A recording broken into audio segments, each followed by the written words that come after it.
Maraming umuno nasaktan sa pag-veto ni Pangulong Ferdinand Marcos Jr. sa panukala magdedeklara sana sa Pampanga bilang culinary capital of the Philippines. Ayon yan kay Robbie Tantingco, Executive Director ng Holy Angel University Center for Kapampangan Studies o HAU-CKS at Kapampangan Historian, na kabilang sa mga nagsikap upang maipasa ang panukala. Hindi raw nila inakala na ibabasura ito ng Pangulo, lalo pat aprobado na ito sa Kongreso at Senado. Maraming nasaktan kasi unang-una hindi namin akalain na i-veto. Pumasa na sa House of Representatives. Alam namin kapag pumasa ka sa House of Representatives, ibig sabihin lahat ng representante ng iba't ibang probinsya at rehiyon ay aprobado. No? Yung mga representante ng Visayas, representante ng Luzon at Mindanao, nandun sila. They voted for it. So, pasado. Tapos dinala sa Senado, pasado rin, unanimous. So, sinong mag-o-object? Wala. Plus, it was already universally accepted.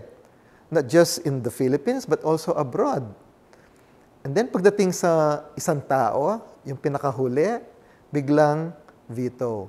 Giit pa niya, hindi yabang ang dahilan sa likod na pagsusulong ng panukala. He could have just ignored it, in which case, kapag in-ignore niya, after 30 days, automatic siyang magiging batas. But why did he really go out of his way and say no to it? In repudiation of all the effort of the House of Representatives, all the lawmakers in the Philippines, he said no. We were just making the whole thing official. And the reason for that is not really yabang. Hindi kami nagyayabang.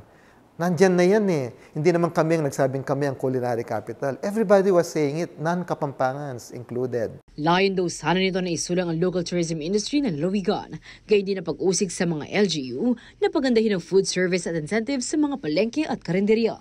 To help the local tourism industry, wala tayong white beaches dito, wala tayong rice terraces. We have our cuisine. Yun lang ang laban natin sa competitive tourism market. Gayon pa man binanggit ni Tantingco na isang tao lang naman ang nag-no sa panukala at maraming naniniwalang ang Pampanga talaga ang culinary capital ng bansa. Cuisines are equal, but Kapampangan cuisine is unique and really, really good na pwedeng gamitin para mag-attract ng tourists at para pagandahin pa ang livelihood ng ating kababayan dito sa Pampanga.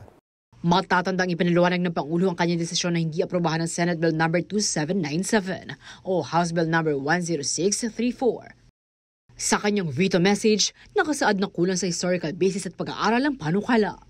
Dagdag pa rito, maaari itong makasakit ng damdamin ng ibang rehiyon na kilala rin sa kanilang culinary heritage.